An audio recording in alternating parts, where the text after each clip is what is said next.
Gold, trusted gold buyers. మీరు తాకట్టు పెట్టిన బంగారాన్ని విడిపించి ఈ రోజు ఉన్న మార్కెట్ ధరకు కొనబడను.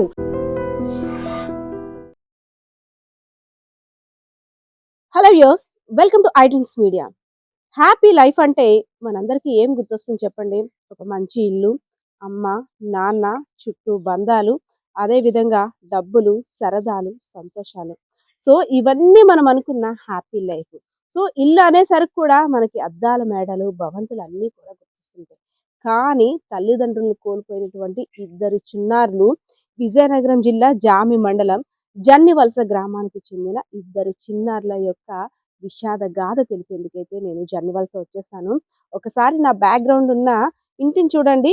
మనం చాలా మంది సెలబ్రిటీస్, అదేవిధంగా డిఫరెంట్ టైప్ ఆఫ్ హౌసెస్ చూసాము, మంచి మంచి మోడల్ ఇల్లులు చూసాము, అత్యాధునిక వసతులతో కూడిన బిల్డింగ్స్ చూసాం.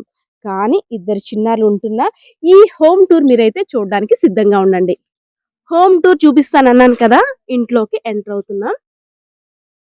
చూస్తున్నారు కదా, మనం ఫస్ట్ చూసేది ఏంటంటే ఒక పెద్ద హాలు, అదేవిధంగా బెడ్రూమ్స్ ఏవి, కిచెన్ ఏవి, బాత్రూమ్స్, అదేవిధంగా చుట్టూ ఉండే బాల్కనీ, బోల్డ్ స్పేషియస్ ప్లేస్. ఒకసారి అంతా ఇల్లు లుక్ వేయండి. అన్నీ కనిపిస్తున్నాయి మీకు ఇక్కడ. పెద్ద పెద్ద బాత్రూమ్స్ కనిపిస్తున్నాయి, పెద్ద పెద్ద హాల్స్, డైనింగ్ టేబుల్స్ అన్నీ కనిపిస్తున్నాయి కదా. వాటితో పాటు ఇక్కడున్న ఇద్దరు చిన్నారులు, ముందుగా మీరు చూడాల్సింది ఇద్దరు చిన్నారులని. సో ఇద్దరు చిన్నారుల గురించి నేను చెప్తున్నాను. అమ్మ నాన్న లేరు అని.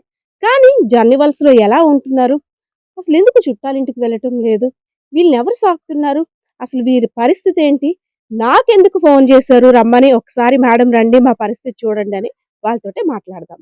మనం పిల్లల యోగక్షేమాలు కనుక్కునే ముందు first of all as a మదర్గా, ఎందుకంటే నేను కూడా ఒక తల్లిని కాబట్టి పిల్లలు అసలు ఏం తింటున్నారో ఏంటో కూడా చెక్ చేసుకుంటాను. అంటే యాజ్ ఏ మదర్గా పిల్లలు ఎలా తింటున్నారో, ఏం తింటున్నారో ఒక చిన్న క్వశ్చన్.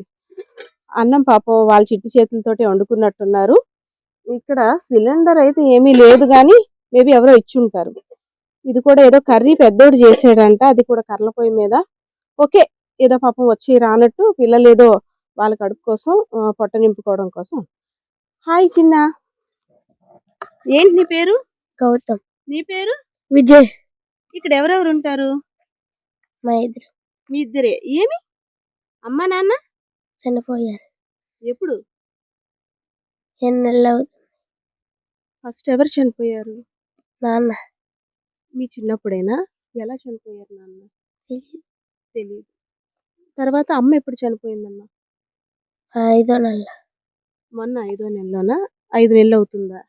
7 నెలలు అవుతుంది. 7 నెలలు అవుతుంది. అమ్మ పేరు? దేవి. నాన్న పేరు? పైడిరాజు. అమ్మ మిమ్మల్ని బాగా చూసుకునేదా? అన్ని కొనిపెట్టేదా? అసలు ఎలా చనిపోయింది? హెల్త్ బాగాలేదా ఏంటి? హార్ట్ అటాక్ వచ్చేసరి. హార్ట్ అటాక్ వచ్చేసింది. మరి మీరు మీ ఇద్దరిని ఇలా వదిలేసి వెళ్ళిపోయింది కదా అమ్మ. అసలు మీరు ఎలా ఉంటున్నారమ్మా? చిన్న పూరి గుడిసే, అసలు బయట కూడా ఏమీ సరిగ్గా లేదు, కుక్కలు, ఇదంతా చుట్టూ లోన్లీ ఏరియా. భయం వేయట్లేదా మీకు? భయం వేస్తుంది. స్కూల్కి వెళ్తున్నారా? ఏ స్కూల్? ఇది ఎంపీపీ స్కూల్. అవునా? మన తమ్ముడా అన్నయ్య? అన్నయ్య. అన్నయ్య. నువ్వే class చదువుతున్నావమ్మా? 7th class. 7th class. నానా, ఇక్కడ మీ ఇద్దరే ఉంటున్నారు కదా, భయం వేయదా మరి? మరి మీకు బట్టలు ఇవన్నీ ఎలా అమ్మా? అమ్మ అన్ని నేర్పించి వెళ్ళిందా మీకు? బట్టలు వేసుకోవడం అన్ని ఏం చెప్పి వెళ్ళింది మీకు అమ్మ? అమ్మ అన్ని నేర్పించిందా? ఏం చేసుకోవాలో ఏంటో, కష్టం సుఖం అన్ని నేర్పించింది. అమ్మ సడన్ గా చనిపోయింది అన్నారు. మరి మీకు ఎవరు చేస్తారు? మీ బట్టలు వేయడం కానీ, వంట చేయడం కానీ, ఇల్లు శుభ్రం చేయడం. ఈ చూస్తే కమ్మలిల్లు అంతా వర్షం వచ్చినా కారిపోతుంది ఇళ్ళక నాకు కనిపిస్తుంది, వెళ్తురంతా కూడాను. అసలు ఎలా ఉండగలుగుతున్నారు ఇక్కడ? ఎవరు తోడు రారా మీకు? ఎవరు రారా? చుట్టాలు ఎవరిని అడగలేదా? మరి మేము మీ దగ్గరికి వచ్చేస్తామని ఎవరికి చెప్పలేదా? నాకు ఎందుకు ఫోన్ చేస్తావు నన్ను? సంక్రాంతి వస్తుంది కదా, అమ్మ గుర్తు వస్తుందా, లేకపోతే ఇంకేం కావాలి? సంక్రాంతి పండుగ వస్తుందని ఫోన్ చేస్తావు? సంక్రాంతి పండుగ వస్తుందా, అమ్మకి నాన్నకి బట్టలు పెట్టడానికి ఫోన్ చేస్తాం. అమ్మకి నాన్నకి బట్టలు పెట్టాలంటే డబ్బులు లేవానా? అవునా? బట్టలు మీరే పెట్టేస్తారా అమ్మకి నాన్నకి? నీకేం కావాలి నాన్న? అసలు ఏ క్లాస్ చదువుతున్నారు మీరు? 7th class. అవునా? అసలు మరి అమ్మ నాన్న మధ్యలో వదిలేసి వెళ్ళిపోయారు మిమ్మల్ని ఇలా చేసేసి. మరి మీరు ఏం చదవాలనుకుంటున్నారు? ఏం అవుదాం అనుకుంటున్నారు? ఏంటి మీ ఆలోచన ఎలా ఉంది? ఏం చదవాలనుకుంటున్నారు? డాక్టర్. డాక్టర్ అమ్మకి చెప్పావా? అమ్మకి అప్పుడు చెప్పేవాడివా నేను డాక్టర్ చదువుతానని? ఏమనేదమ్మ? ఏమనలేదు. చదివిస్తానన్నదా? మరి ఇప్పుడు నువ్వు బాగా చదువుతున్నావా? డాక్టర్ అవ్వాలంటే తక్కువ కాదు కదా! బాగా చదువుకోవాలి. దానికి తగ్గ ఎడ్యుకేషన్ ఉండాలి. దానికి తగ్గ అంటే స్టడీయింగ్ కూడా ఉండాలి. మరి అవన్నీ నువ్వు చేయగలుగుతున్నావా? అవుతాను అని అన్నావు. మరి దానికి తగ్గ సపోర్ట్ ఉందా నీకు? ఎలా? యెస్. యాక్చువల్లీ పిల్లలు వేరే వాళ్ళ ద్వారా ఫోన్ చేశారు నాకు. మేడం మాకు సాయం చేయండి మేడం. అమ్మ నాన్న ఇలా చనిపోయారు. సంక్రాంతి పండుగ వస్తుంది. బట్టలు పెట్టాలి. ఎవరు చుట్టాలు కూడా మా దగ్గర లేరు. మాకేం తెలీదు మేడం అనేసాను. సరే నాన్న నేనేం చేస్తాను, సరే సంక్రాంతి పండుగ వస్తుంది కదా, ఎక్కడ మీ ఇల్లు, అసలు ఏంటి స్టోరీ అని అడిగితే, మా నాన్నగారు చిన్నప్పుడు చనిపోయారు మేడం. అమ్మ 7 నెలలు అవుతుంది. అందరూ పండక్కి మూలకి తెస్తారా అలా ఇలా అని, అంటే ఇటు సైడు సంక్రాంతి పండుగ వచ్చిందంటే ఎవరైతే చనిపోయారో పెద్దలకి బట్టలు పెట్టడం అవన్నీ కూడా ఆనవాయితీ. సో పిల్లలు చెవిన మరి అంటుంటారు కదా, ఈ అమ్మకి బట్టలు పెడుతున్నారా, మూలకి తీసుకొస్తారా. వాళ్ళకి ఆలోచన ఏంటంటే అమ్మ అన్నీ ఇక్కడ వదిలేసి వెళ్ళిపోయింది పాపం, 7 నెలలు అవుతుందంట హార్ట్ అటాక్ తోటి. ఇవన్నీ ఏం చేసుకోవాలో కూడా వాళ్ళకి తెలియదు. సో అమ్మకి ఏదైనా చెయ్యాలి, అమ్మ నాన్నకి అంటే ఏదో చెయ్యాలి, పూజలు చెయ్యాలేమో, అసలు ఏం చెయ్యాలి, దీనికి మేము ఎలా చెయ్యాలి అనేసి ఎవరో మన రిఫరెన్స్ ఇచ్చారు మన ఛానల్కి. సో వాళ్ళు ఏంటంటే మేడం ఇలా పిల్లలు ఎవరో మాట్లాడతానన్నారంటే వాళ్ళు అలా మాట్లాడారు అనగానే నాకైతే మాత్రం ఒక్కసారి యాజ్ ఏ మదర్గా నాకు ఒక్కసారి చాలా బాధ అనిపించింది. ఎందుకంటే తల్లికి బట్టలు పెట్టడం కోసం పిల్లలు మనకి ఫోన్ చేశారు. ఆ చీర కొనాలని ఆలోచన. ఆ పసి హృదయాలు ఏమనాలో కూడా నాకైతే అర్థం కావట్లేదు. సరే ఒకసారి గ్రామస్తుల్ని మెయిన్ డీటెయిల్గా అడుగుదాం. అసలు ఏంటి ఈ పిల్లలు కాదేంటి, వాళ్ళు ఏం చెప్తున్నారో కూడా మనం అర్థం చేసుకోలేకపోతున్నాం సరిగ్గా, తెలిసి తెలియని మాటలా లేదంటే ఏంటి వాళ్ళ యొక్క దీనస్థితికి కారణం ఏంటో కూడా అడుగుదాం. సో మనం ఇందాకలా చెప్పుకునేటట్టు పిల్లలు ఒక మొబైల్ ద్వారా వారికి బాధని తెలియజేయడానికి మనకి కాల్ చేశారు, కాంటాక్ట్ అయ్యారు. సో అది ఈయన మొబైలే, ఈయనతో మాట్లాడదాం. ఈయన పేరు ప్రసాద్ గారంట. ప్రసాద్ గారు నమస్తే అండి. అసలు ఏంటండి అంటే ఇంకా ఈ టైపు ఇల్లులు ఉన్నాయా? అంటే ఎంత డెవలప్ అవుతున్నాం, అందులోని అపంశుభం తెలియని చిన్న పిల్లలు తల్లిదండ్రులను కోల్పోయి, అసలు ఏంటి స్టోరీ మొత్తం నాకు ఫుల్ డీటెయిల్గా కావాలి, వీరి యొక్క డీటెయిల్. ఇప్పుడు వాళ్ళ అమ్మా నాన్న ఇద్దరు కోల్పోయారండి, చిన్నపిల్లలు. ఒక అబ్బాయి 5th క్లాస్ చదువుతున్నాడు ఇదే ఊర్లోనే ఎంపీపీ స్కూల్లో. ఒక అబ్బాయి 7th క్లాస్ చదువుతున్నాడు జామియా హై స్కూల్లో. వాళ్ళకి తినడానికి కూడా ఇబ్బంది అయిన పరిస్థితి. వాళ్ళకి సెంటు భూమి కూడా లేదు, ఉండడానికి ఇల్లు లేదు. వాళ్ళు ఏంటంటే పూరిపాక మీరు చూసుంటారు చూడండి. వాళ్ళకి వర్షం వస్తే కూడా వాళ్ళకి తడుచుకొని ఉండాలి, వంట చేసుకోవడానికి కూడా ఇబ్బంది అయ్యే పరిస్థితి. వాళ్ళు చూసే వాళ్ళు ఎవరు లేరు. చుట్టుపక్కల వాళ్ళు ఏదైనా ఇస్తే తిని బ్రతికే పరిస్థితిలో వాళ్ళు ఉన్నారు. ఒక స్కూల్కి వెళ్తే మధ్యాహ్నం భోజనం అక్కడ అయిపోతుంది, మార్నింగ్ నైట్ కూడా ఇబ్బంది పడుతున్నారు వాళ్ళు. సార్ అంటే వాళ్ళకి చుట్టాలు ఎవరో ఒకరు ఉంటారు కదా సార్, ఇంత పిల్లల్ని చిన్న పిల్లల్ని అంటే ఏదో వాళ్ళ పని వాళ్ళు చేసుకుంటారు కానీ అమ్మ ఉండేటప్పుడు, తల్లిదండ్రులు ఉండేటప్పుడు వేరు, ఎవరో ఒకరు ఆ నైట్ కూడా పడుకోవడానికి ఇబ్బంది. అందులో సెక్యూర్గా కూడా ఏమీ లేదు. బోరుమని వర్షం వచ్చిందంటే కారిపోతుంది, తార్ప ఫుల్ కప్పేస్తుంది.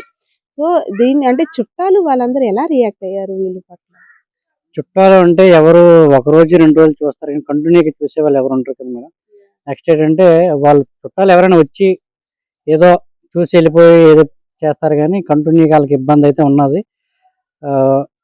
చాలా అలా అయితే మరీ నాకు తెలిసి అయితే ఇలాంటి జీవితం ఇంకా ఎవరు కూడా ఎవరు చిన్నపిల్లలకి ఇలాంటి ఇబ్బంది రాకూడదు. ఒకవేళ దేవుడైన ఉంటే వాళ్ళ సమస్య 10 మందికి తెలిసి వాళ్ళు క్లియర్ చేసే విధంగా చేస్తారని నేను మిమ్మల్ని కోరడం జరిగింది మేడం గారు. మనం ఇక్కడ మెయిన్ పాయింట్ ఒకటి ఆలోచించాలి. అపం శుభం తెలియని పిల్లలు సరే వాళ్ళ స్కూల్కి వెళ్ళిపోతున్నారు, వచ్చేస్తున్నారు అనేసి. కానీ ఈ టైంలోని అసలు తల్లిదండ్రుల యొక్క ప్రాపర్ గైడెన్స్ ఎంత ఇంపార్టెంట్. వాళ్ళకి ఏ చిన్న బాధ వచ్చినా, మనసుకి బాధ కలిగినా సరే, లేదు ఇంకేదైనా సరే, ఇది కరెక్ట్ ఏజ్ అనమాట. అంటే మంచి ఏదో చెడేదో తెలియబోతున్న ఏజ్ ఇదంతా కూడా. అలాంటి సమయంలో పేరెంట్స్ అనేది ఎంత ఇంపార్టెంటో ప్రతి ఒక్కరికి కూడా తెలుసు. అసలు ఈ టైంలో పిల్లల పక్కన పేరెంట్స్ ఉంటేనే చాలా మంది పిల్లలు పక్కదోవ పట్టేస్తున్నారు. ఎందుకంటే నేటి సమాజం కూడా అలానే ఉంది. అలాంటిది ఎవరు లేని దగ్గర పిల్లలు అసలు ఎలా ఉంటున్నారో అంటే వాళ్ళు చెప్పిన దాన్ని బట్టి ఏంటంటే, ఒక పెద్దమ్మ వస్తారు మాకు నెలకొకసారి 2 సార్లు. ఎప్పుడైనా కావాలి పెద్దమ్మ చూడాలని ఉందంటే ఫోన్ చేస్తే వస్తారు. ఆమెతోటి మేము బాధ చెప్పుకుంటాము. కానీ మాకెవరైనా ఉంటే బావున్ను. ఒక ఇల్లు బాగు చేస్తే ఎవరో ఒకరు వస్తారు మా ఇంటికి. మమ్మల్ని చూడడానికి, ఎవరైనా ఉండడానికి కూడా సిద్ధపడతారు అనేసి అని అంటున్నారు. సో, ఆ పెద్దమ్మను కూడా మనం రప్పించాం. ఒకసారి మాట్లాడదాం. అమ్మ మీ పేరు? నా పేరు కొండమ్మ. కొండమ్మ గారు. పిల్లల్ని చూసాం, మాట్లాడాము. మీరెప్పుడో వచ్చి నెలకో నేను 2 ఎప్పుడో వస్తాను అసలు. ఎప్పుడు ఎక్కడ ఉండరు, వాళ్ళిద్దరే ఉంటారు, ఎవరు ఉండరు. వాళ్ళ ఇంట్లో కూడా ఎవరు ఉండరు చేయరు. వాళ్ళ ఇంట్లో అక్కడే ఉంటారు, ఎవరు ఉంటారు చేయరు. మరి అలా కాదు. పిల్లల దగ్గర ఎవరైనా ఉంటే బాగుంటుంది కదా, చిన్న పిల్లలు. ఎలా అయినా సరే ఈ టైంలోని ఎవరో ఒకరు తోడు ఉండాలి, చెయ్యాలి. మరి అడిగితే మీ ప్రాబ్లం మీది చెప్తున్నారు. అసలు ఏం మా పిల్లలు కూడా మా పిల్లల దగ్గర నేను కూడా ఉండాలి కదా. వాళ్ళు చూసుకొని ఉంటే అక్కడ అవ్వదు కదా. మీరేం చేస్తారమ్మా? మేము కూలి పని చేస్తాం. మేమంతే ఎక్కడికి కూలికి వెళ్తాము. వాళ్ళు పోషించడం ఎలాగా, వాళ్ళు ఎవరు అలా చూడరు మేడం. వాళ్ళిద్దరే ఉంటారు, ఎవరు ఉండరు. ఇల్లు కూడా లేదు కనీసం. వాళ్ళు ఎలా ఉంటారు ఏంటో తెలియదు. ఇక్కడ మనం ఒకటి గమనించినట్టయితే ఊరి ప్రజలందరూ కూడా తల్లిదండ్రులుగా అయ్యారు. ఎందుకంటే ఏదైనా చిన్న కష్టం వచ్చిందంటే ఓన్లీ మన ఇంట్లో పిల్లలే కదా అని వాళ్ళు వండుకున్న దాంట్లోని ఇంత తీసుకొచ్చి ఇస్తున్నారు. కానీ అమ్మని అడిగినట్టు పిల్లలు అడగలేరు. అలా అని మనం అమ్మను కూడా తీసుకురాము. కానీ గ్రామస్తులు అయితే ఒకటి కోరుకుంటున్నారు, ఒక మంచి ఇల్లు కట్టించినట్టయితే వారి భవిష్యత్తు కోసం ఎవరైనా స్పాన్సర్స్ ముందుకొచ్చి కొంత లైఫ్ ఇచ్చినట్టయితే మా అందరం కూడా ధైర్యంగా ఉంటాం. పిల్లల్ని ఇంకాస్త బాగా చూసుకోగలం.